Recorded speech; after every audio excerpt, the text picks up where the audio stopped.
ساتوی پسرو وینو دا د شهیدانو کور دا د باتورانو کور دا د باتورانو کور دا د باتورانو کور دا د باتورانو کور ساتوی پسرو وینو دا د شهیدانو کور دا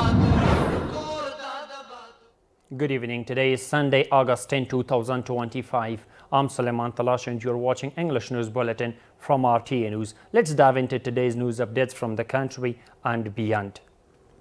Foreign media reports say thousands of people staged a protest last night in the occupied territories against the plan of Israeli Prime Minister Benjamin Netanyahu to seize Gaza. Protesters called for an immediate end to the war and release of prisoners. They also urged U.S. President Donald Trump to take action against Netanyahu's war-driven policies. Meanwhile, the decision of the Zionist regime to occupy Gaza has drawn strong reactions.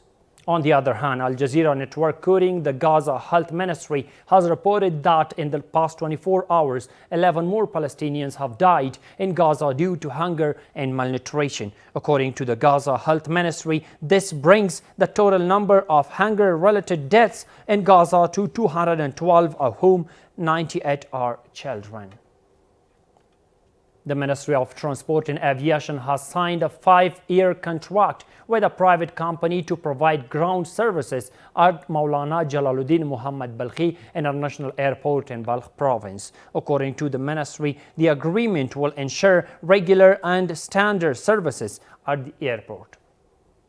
The Ministry of Higher Education honored and presented gifts to the top 10 participants of the 1404 University Entrance Exam. At this appreciation ceremony, the Minister of Higher Education, Sheikh Nida Muhammad Nadim, congratulated the top participants of the exam and encouraged them to pursue specialized studies. In his address, Mr. Nadim also told the students to recognize their friends and enemies and not to be influenced by the plots and thoughts of the infidels. In addition, Kabul University head Dr. Osama Aziz, the director of the Ministry of Higher Education, Sheikh Hikmatullah Hikmat, and the Director of Student Services and Coordination, Ustad Kalimullah Muhammadi, and their speeches urged the top participants of the exam to strive in the university as they do in schools and to make themselves capable specialists. The Ministry of Transport and Aviation reports it has facilitated the free transportation of over 550,000 returnees to the home regions since the start of the solar year. Officials assure that their teams are on standby 24/7 at all ports, ensuring safe and efficient travel for all returnees. Here is a detailed story. The Ministry of Transport and Aviation assures that it's fully prepared to safely and efficiently transport returnees back to the country. The spokesperson for the ministry informed RTA News that since the beginning of this year, more than 550,000 refugees have been transported to their respective regions or to the capital, Kabul. Around 550,000 Afghan refugees have been safely and honorably transported from all border points and provinces to the capital and from Kabul to other provinces. Specifically, more than 275,000 Afghan refugees have been transported from Herat to the capital and other provinces.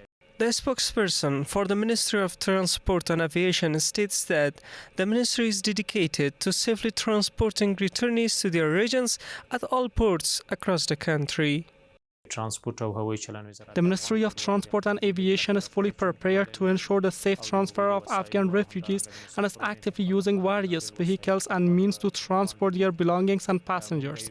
Meanwhile, some citizens who have come back from nearby countries are satisfied with the services of the Islamic Emirate. They provide free transportation from the Islam Kala port to the center of Daikundi province, and we express our gratitude for their services.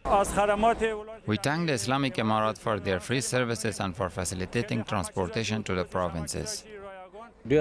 We offer our deep thanks to the Islamic Emirate and pray that God blesses and prospers those who serve the country.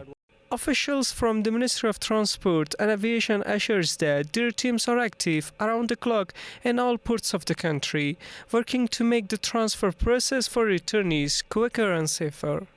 The High Commissioner for Addressing Refugees issue says that last Saturday, Afghan refugees were forcibly returned to the country through various border crossings, where they were provided with essential services and different sectors. According to the Commission, 365 families returned via the Islam Qala crossing, 347 families through the Silk crossing in Nimruz province, 215 families via Turkham, and 35 families through Spin Buldak. The Commission added that various committees provided assistance and returnees were transported to their respective home areas.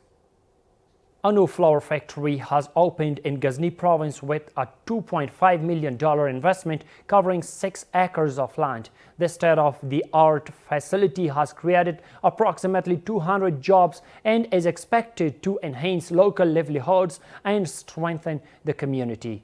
More details in this report. A flower factory has begun operations in Ghazni province. According to officials, the factory costs about $2.5 million and has a daily production capacity of 250 tons of flour. They add that about 250 people have been employed both directly and indirectly. This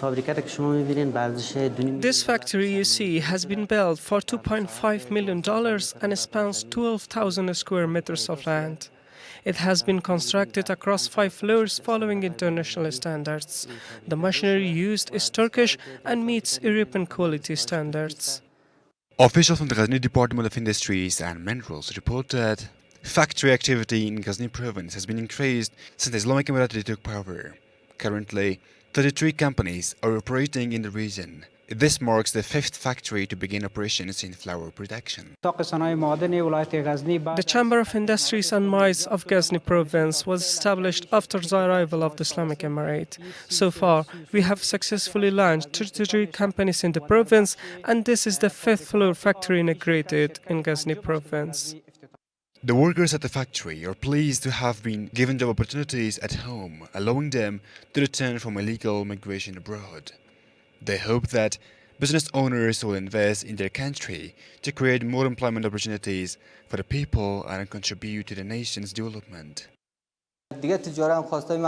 We call on other investors as well to invest within the country so that our youth can find opportunities to serve and work here.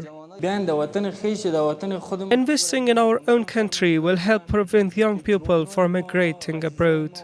Officials reported since the Islamic Emirate regained power, only 25 inactive factories in Ghazni province have resumed operations.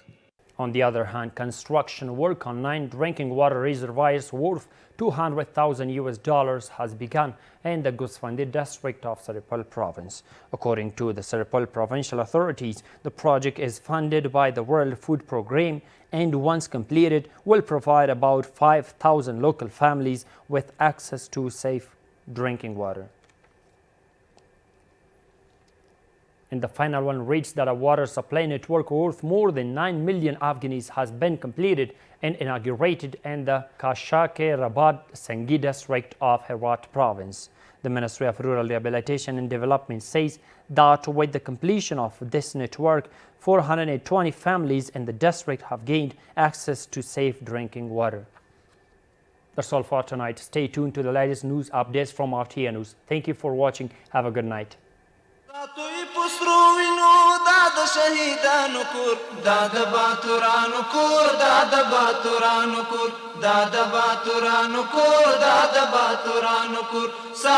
pasro vino da shahidanu kur da